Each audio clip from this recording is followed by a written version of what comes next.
नमस्कार, खबर समय जगत में आपका स्वागत है। मैं हूं आपके साथ जितेंद्र जैन। आइए नजर डालते हैं आज की कुछ ताजा तरीन खबरों पर। भोपाल मध्य प्रदेश में 3 दिसंबर को विधानसभा चुनाव के परिणाम आएंगे। इससे पहले पूर्व मुख्यमंत्री उमा भारती का बड़ा बयान सामने आया है। उमा भारती ने कहा कि बीजेपी मेरी पार्टी, मोदी जी मेरे नेता हैं। मैं इस देश पर जान छुड़ा सकती हूं। मैं चाहती हूं मेरी पार्टी की सरकार हो। वहीं खुद को लेकर उन्होंने कहा कि मुख्यमंत्री पद छोड़ने के बाद मेरी घेराबंदी पहले हो गई थी। मैं और बड़े पद पर ना चले जाऊं, इसके लिए घेराबंदी की गई। मुझे मिटानिया बनाने में परिस्थितियां रही हैं। संगठन मुझे कोई दायित्व दे, लेकिन मैं अपने मुद्दे नहीं छोड़ूंगी। यह 3 चीज मेरे लिए अटल है। गाय, शराब और खनन के प्रति मेरा अभियान जारी रहेगा। उन्होंने सवाल पूछते हुए कहा कि क्या माफिया के सामने सत्ता असहाय है? खनन होता रहा और सत्ता रोक नहीं पाई। यह आश्चर्यजनक है। उमा भारती ने कहा कि सरकार बनेगी तो मुख्यमंत्री से अकेले में कहूंगी ऐसा करिए, ऐसा नहीं होगा तब खुलकर बोलूंगी। मेरी पोजीशन और योगदान में मेल होना चाहिए। पोजीशन में रहकर योगदान नहीं दे पाई तो मेरी पोजीशन को कोई मतलब नहीं है। उन्होंने कहा कि पार्टी के लिए अटल जी, अडवाणी जी के बाद अगर किसी को झोंका गया है तो वह मैं हूँ। खनन माफिया के खिलाफ लठ लेकर उतरूंगी। ब्योहारी से अभियान की शुरुआत करूंगी। अवैध खनन रोकने के लिए यह अभियान रहेगा। मेरी पार्टी की सरकार बनेगी या सरकार किसी की भी रहे, लेकिन मेरा अभियान शुरू होगा। तो राजनाथ जी अध्यक्ष थे, मैं उपाध्यक्ष थी, तो उन्होंने एक डिजास्टर मैनेजमेंट रिव्यू कमेटी बनाई। डिजास्टर मैनेजमेंट रिव्यू की हमारी सरकार तो थी नहीं, केंद्र में मोदी जी नेता घोषित हो चुके थे, वो वाला उसकी मैं अध्यक्ष थी और शाहनवाज हुसैन और भगत सिंह कोश्यारी उसके सदस्य थे। तो मैं गई पूरी टीम के साथ सब जगह पे। केदारनाथ जी भी गई, जबकि हादसा हुए 1 महीना हुआ था और सब तरफ व्याप्त थी हवाओं में गंध है, जो मैं आपको बता नहीं सकती। साहब जब हम चल रहे थे तो एसडीएम कह रहा था आप हजारों लाशों पर चल रही हैं, ऊपर मलबा था। लेकिन मैं सबको प्रणाम करते हुए, उनसे कई लोगों को मैं जानती भी थी, तो उनको नाम ले लेके कह रही थी कि मैं आपके लिए बद्रीनाथ में तर्पण करूंगी। वहां भी मैंने देखा तो मैंने वो पूरी रिपोर्ट दी मोदी जी को। राजनाथ जी के अलावा मोदी, उन्होंने कहा मोदी जी भी डिस्कस कर लो, गुजरात भवन में है वो। तो मैं गई तो मैंने उनको कहा कि सर मुझे लगता है कि विकास की थोड़ी सी ड्राफ्ट की चेंज करनी चाहिए उत्तराखंड की, क्योंकि उत्तराखंड के पहाड़ नाजुक है, ये बहुत पुराने नहीं है, ये करोड़ों वर्षों के नहीं है, लाखों वर्षों के हैं। तो उन्होंने कहा कि टनलिंग इसका एक समाधान है, हम टनल के द्वारा रेल वगैरह वहां ले जाएंगे। तो मैंने कहा कि नहीं, जम्मू कश्मीर में टनल हो सकती है, क्योंकि जम्मू कश्मीर के पहाड़ ज्यादा पुराने हैं उत्तराखंड की तुलना में। उत्तराखंड के पहाड़ तो भुरभुरे हैं। आप एक यहाँ का छोटा सा पत्थर ले जाइए, आप देखिए वहां के पत्थर को मारिए तो दरक जाएगा। वो बड़ी चट्टान में भी मतलब झूला सा छूटने लग जाएगा, क्योंकि वो लाखों साल का फॉर्मेशन है। पहले बर्फ मिट्टी बनी, फिर मिट्टी से चट्टाने बनी। इसलिए उत्तराखंड में प्रोजेक्ट जाने बहुत जरूरी है, आप ध्यान रखिएगा रोड के, क्योंकि उत्तराखंड बॉर्डरिंग स्टेट है और उस बॉर्डर पे है जो विस्तारवाद की नीति को मानता है, आगे बढ़ो, कब्जा करो, इसको मानता है। तो वो तो आ गए हैं, तिब्बत ने कब्जा कर लिया और तिब्बत में आकर के वो बिल्कुल हमारे सामने ही दिखते हैं। कई बार तो ऐसी स्थिति आ गई है और वहां तक उन्होंने रोड बना लिए हैं। तो ये 4 धाम रोड की जो कल्पना है, ये तो पूरी होनी बहुत जरूरी है। 2003-4 साल किस बात का कही थी? एक अधिकारी ने आपसे ऐसा कहा। हाँ, उसने मेरे को कहा कि सब संगठित हो जाएंगे आपके खिलाफ, आप मत बोलिए। आप बोले इसमें तो उसमें भी हुए थे ना, कांग्रेस भी साथ थी। जनशक्ति चुनाव न जीत पावे, इसमें कांग्रेस पूरा भाजपा का साथ दे रही थी। आपको पता नहीं है, शिवराज जी को भगवान की दया रहती है कि उनके शत्रु भी साथ देते हैं चुनाव में। हाँ, ये लगेगा ही। 2008 में पार्टी संकट में थी, तो यहाँ एक ऐसे नेता घोषित कर दिए सोनिया जी ने, जो हमारे भाई दादा भाई को पसंद नहीं थे, नंबर 1 में रहने वालों को। तो उनके इतने उम्मीदवार निर्दलीय खड़े होगा इसके लिए कि जनशक्ति को हराओ। तो जनशक्ति मेन टारगेट हो गई थी कांग्रेस और भाजपा दोनों का, और बाकी रिजर्व फोर्सेस तो आई गई थी पूरी। तो इसलिए ये तो सही बात है बिल्कुल जो मैं कह रही हूँ, सब इकट्ठे हो जाते हैं इसमें, ये तो अजीब बात है। और 2013 आया तो मोदी का बैकवाटर आ गया, मोदी जी की लोकप्रियता आकाश छूने लगी। तो जो बैकवाटर आता है ना, समुद्र में जब नदी मिलती है तो पानी जोर का आता है तो कुछ पानी पीछे आ जाता है, उसको बैकवाटर बोलते हैं। तो मोदी जी का बैकवाटर मध्य प्रदेश में आ गया। 18 डूब गई, हार गए, 18 क्लियर हार गए। इसलिए हार गए क्योंकि व्यापक की काली मां छा गई, उसको पहुंचना मुश्किल था, वो आखिरी तक मंडराती रही। तो इसलिए वो बात वो जो थी वो ये भाव से कह रहे थे कि इसमें आपके साथ, आपके खिलाफ सब हो जाएंगे, कोई नहीं बचेगा, ये कह रहे थे।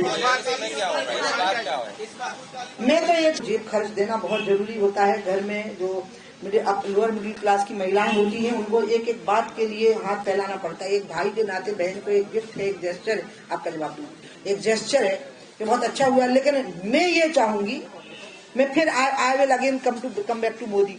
मोदी जी ने लोक लुभावन घोषणाओं की जगह पर लोक सामर्थ्य की घोषणाएं की। जनधन योजना क्या थी? स्वच्छता अभियान क्या था? जनधन योजना यही थी ना कि लोग अपने ही असेट्स से ताकतवान बने, यही थे ना उनका। उन्हें हर चीज में कहा कि लोगों को इतना सामर्थ्यवान बनाओ कि सत्ता और सरकार उन पर आश्रित हो जाए। हमें अंत में ऐसे समाज की रचना पे आना पड़ेगा जो सत्ता पर आश्रित ना हो, स्वयं में समर्थ हो। स्त्रियां, मुद्रा योजना किस लिए? स्टार्टअप किस लिए? ये सारी योजनाएं और भी अभी जो आयुष्मान किस लिए? लोग एजुकेटेड नहीं किए गए। एजुकेट करना था विधायकों को, एजुकेट करना था सांसदों को कि आप आयुष्मान योजना का लाभ उठाइए। मुद्रा योजना के कैंप लगाओ, मोदी जी बोलते थे, और उसमें पता लगाओ कि बैंकिंग सेक्टर से क्या दिक्कत आ रही है उनको हेल्प मिलने में। तो इसलिए योजनाएं मोदी जी ने इतनी दी है, आई एम सो सॉरी कि इस देश का सिस्टम और हमारा पॉलिटिकल सिस्टम उनके साथ कदम नहीं मिला सका। और उन्हें जब भी कोई अच्छा काम करने की कोशिश की, बड़ा काम, तो अपोजिशन ने सहयोग देने की जगह पर उपद्रव हो जाए, देश में अशांति हो जाए। कहा खून की धाराएं बह जाएंगी 370 के बाद, और गांव गांव में झंडे फहरा रहे कश्मीर में। अयोध्या को हाथ लगाया तो बर्बाद हो जाएगा, देश कट जाएगा। उल्टा हुआ, सब देश ने आदर के साथ स्वीकार किया। इसलिए ना विपक्ष आलोचना करे, हम गलती करें तो, लेकिन जहां जरूरी है वहां साथ दे, उनकी पार्टी साथ दे, उनके पार्टी के मुख्यमंत्री साथ दे। मैं उनकी अनुगामिनी हूँ और इसलिए मैं उनसे बहुत प्रभावित हूँ, और इसलिए मुझे उनसे जलन होती है कि उनके जैसी इमोशंस पे मेरे कंट्रोल क्यों नहीं है। उनके जैसे इमोशंस होते हुए भी इमोशंस पे कंट्रोल, फिजिकल कैपेसिटी, योगा, वो योग के सहारे चल रहे हैं। मिनिमम भोजन करते हैं, सूखी सी रोटी खाते हैं, और पूरे समय हम सबको, जिसको कहते हैं अंग्रेजी में कीपिंग ऑन द टोज, एक अंगूठे पर खड़ा रखते हैं। आपकी रॉयल्टी पे कर रहा था क्योंकि उसके पीछे के खलनायक दूसरे थे, उसके नाम पे खाली लाइसेंस बना हुआ था। इसलिए ये तेंदू पत्ता हुआ, रेत हुई, ये तो आधार है। नदी केवट की है, जंगल आदिवासी के हैं, मंदिर पुजारी का है, और खेत किसान के। तो दीदी जो काम पहले केवट करते थे वो मंत्री और अफसर और नेता कर रहे हैं क्या? नहीं, वो तो केवट वाला भी नहीं कर रहे, वो तो केवट से खाली उगा ही कर रहे हैं। केवट का काम जो वहाँ हो रहा है, वो तो वहाँ के जो दबंग किस्म के लोग हैं, जिनकी बंदूकें लेके लोग चारों तरफ घूम रहे हैं, जो वहीं से मछलियां निकाल के भून के पिकनिक मना रहे हैं, रात भर शराब पी करके उसकी बोतलें वहीं फेंक रहे हैं, वो वहीं बैठे होते हैं, पूरे गांव उनसे भयभीत होते हैं, उनके धुनों से, उनकी अवैध हथियारों से, और उनकी फर्राटेदार गाड़ियों से पशु भी मरते हैं और लोग भी मरते हैं। ये वो लोग बेचारा शरीफ आदमी है, पहली बार बोल रहा है। तू तो शराफत का पुतला है दादा। हाँ, सच्ची में सच, झूठ नहीं बोलू, तू बहुत सज्जन। असज्जन मम और बस कैसे लोभी हृदय बसे धन जैसी। जी, आपने कहा कि आपने मुख्यमंत्री से इस बारे में बात की थी, सुना नहीं उन्होंने? नहीं, वहाँ की बंद हो गई थी। आपको दुख भी होता होगा, पर शिवराज जी सुनते नहीं? नहीं, वो सुनते थे। बल्कि आपको मैं मजेदार बात बताऊं, फिर शुरू हो जाती थी। नहीं, जब मैं वहां से, नहीं मेरा कागज नहीं लेना, तो क्या हुआ कि मैं वहीं थी, तो मैंने कलेक्टर को फोन किया। इसमें बहुत मजेदार बातें होती हैं, आपको पता नहीं। खनन में वो कहते हैं कि वो पर्यावरण वालों ने जब तक आपत्ति नहीं करेंगे हम नहीं कर सकते कार्रवाई। एसपी कह देता है, ठीक है। फिर पुलिस भी चाहिए होती है, ये पर्यावरण वाले कह देते हैं, एसडीएम कह देता है। तो मैंने कहा कि मंत्री को अदालत बुला लेनी चाहिए, कोर्ट बुलाना जिसको कहते हैं। पर्यावरण भी होगा, पुलिस भी होगी, एसडीएम डीएम भी होगा, तो तीनों मिलकर तय कर लेंगे कि खनन रोकना है, फिर नहीं हो सकता। तो बोले आप ये बात कह दीजिए ऊपर। जिस अधिकारी ने कहा मैं उसका नाम नहीं लूंगी, लेकिन इतना फायदा जरूर हुआ कि बाद में मैंने पूछा कि क्यों चल रहा है, नहीं तो हमने कहा हमारा लठ लेके, तो वो बोले कि नहीं अभी तो बंद है। तो अभी भी मैं जब निकली थी वहां से तो बंद था उतनी जगह का। अब बाकी तो मैंने जो बताया है वो मैंने देखा नहीं अपनी आंखों से। एक बार मैंने पिपरिया के पास नर्मदा जी का खनन देखा था, लेकिन मैं भगवंत सिंह जी के यहाँ बैठने जा रही थी, जो नहीं रही विधायक, तो इसलिए मैं रुकी नहीं थी। इसके बाद आप हाँ, इन्हीं का होगा ना। नहीं सच्ची में वो भी है। हाँ जमीन फिजिकली जमीन से जुड़ा हुआ है, वो तो धरती पे बैठा है। हाँ हाँ अरे आप अपने यूनिवर्स के हैं, ब्रह्मांड के हैं। ये कह रहे हैं कि बालाघाट में जो पोस्टर बैलेट में गड़बड़ी की बात सामने आई, कांग्रेस के कर्मचारियों ने ओल्ड पेंशन स्कीम के नाम पर कांग्रेस को वोट दिए, इसलिए पोस्टर बैलेट में गड़बड़ी की जा रही है। मैं एक साथ बता दूंगी कि कुछ है मेरे मन में इसका उत्तर देने। हाँ